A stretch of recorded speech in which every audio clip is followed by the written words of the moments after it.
आ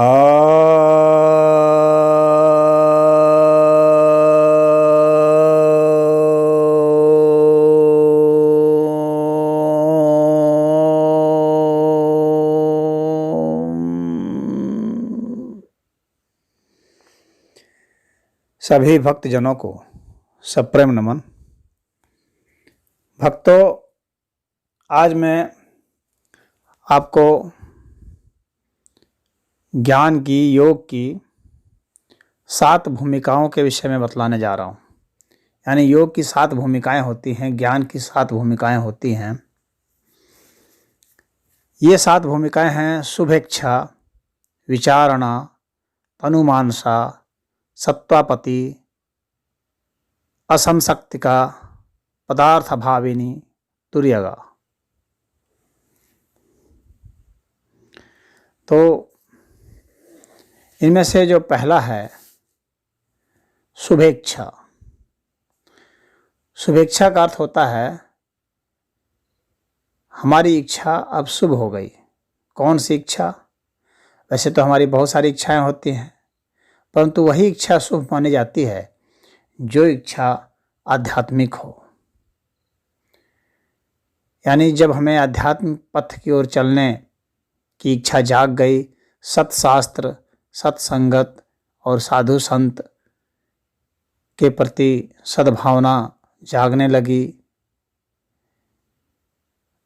हम क्या हैं, हमें क्या होना चाहिए, इस तरह की भावनाएं जब जागने लगती है तो वह उस प्रकार की जो इच्छाएं हैं वह शुभेच्छा कही जाती है। इसके बाद दूसरी जो भूमिका इसकी है वह है विचारणा।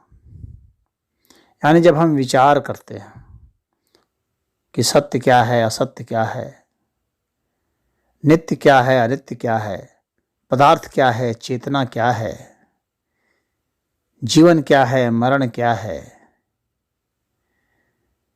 हमारा आगे क्या होगा, हम कहाँ से आए, कहाँ जाएंगे, किस लिए आए, सभी प्राणी किस लिए आते हैं, इस जगत की उत्पत्ति कैसे होती है, क्यों हुई, यह अस्तित्व कैसा है, तमाम तरह की जो जिज्ञासाएं होती हैं यह विचारणा के तहत आती है। दुख क्या है, वेदना क्या है, आदि आदि। तो जब शुभेच्छा और विचारणा में व्यक्ति अच्छा अभ्यास कर लेता है, तब इसके बाद तनुमानसा, ये तीसरी भूमिका आती है। तनुमानसा अर्थात यह तन और यह मन क्या है,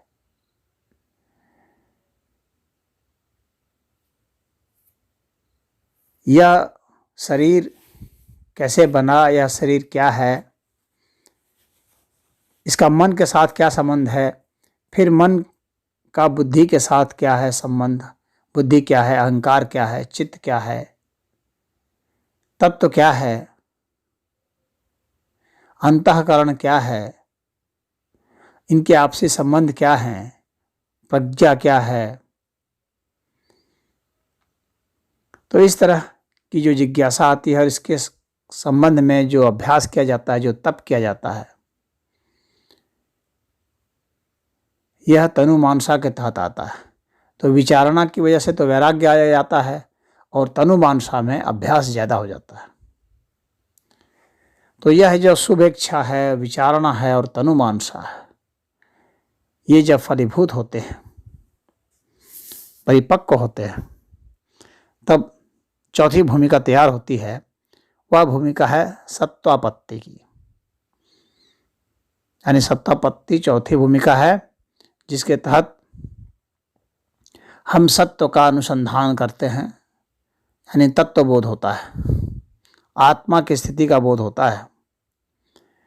तो ये पीछे की जो तीनों भूमिकाएं हैं, शुभेच्छा, विचारणा और तनुमानसा, ये जब अच्छी प्रकार से इनका जब अभ्यास कर लिया जाता है और जब समझदारी विकसित हो जाती है और एकाग्रता बहुत अच्छी हो जाती है, तब सत्वापत्ति की अवस्था हमें प्राप्त होती है।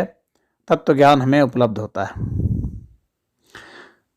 और ऐसा जब हो जाता है तब ज्ञान की, योग की 5वीं भूमिका सामने आती है, वह है असंशक्ति।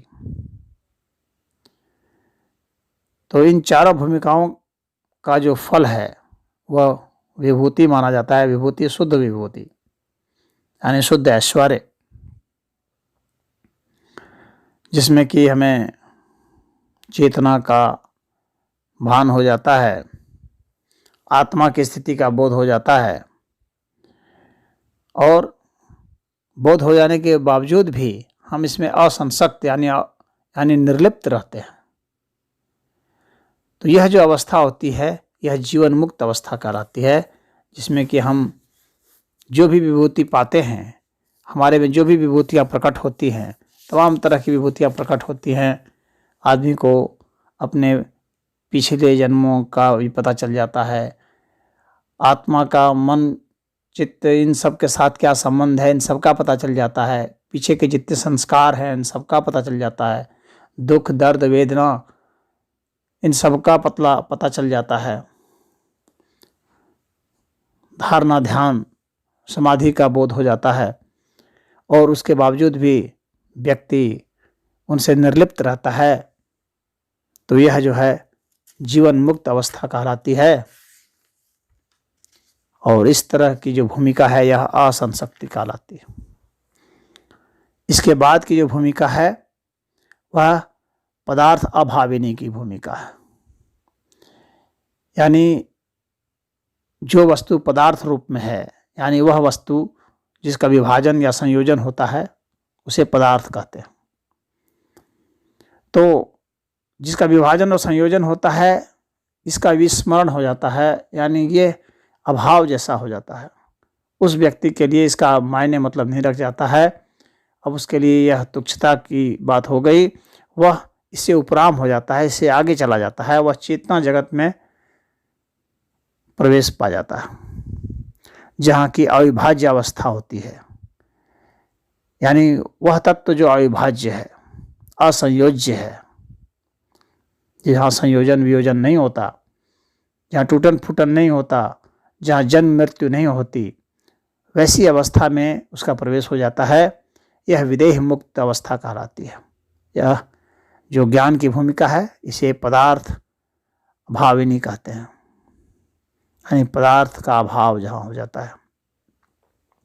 इसके बाद की जो अंतिम अवस्था है इसको तुरीय अवस्था या तुर्यगा भी कहते हैं, जहाँ आत्मा तदाकार हो जाता है, आत्मा का परमात्मा के साथ, इसमें परमात्मा का बोध हो जाता है, परमेश्वर पर ब्रह्म का बोध होता है। यह कैवल्य अवस्था होती है, यह पूर्ण निवृत्ति की अवस्था होती है, यह पूर्णता की प्राप्ति की अवस्था है। इस अवस्था में व्यक्ति सभी चीज़ों से मुक्त होकर के भी सभी चीज़ों से संयुक्त होता है। यह अकथनीय अवस्था है और निर्वचनीय अवस्था है। इसमें सब कुछ के साथ होते हुए भी किसी के साथ भी नहीं होता है।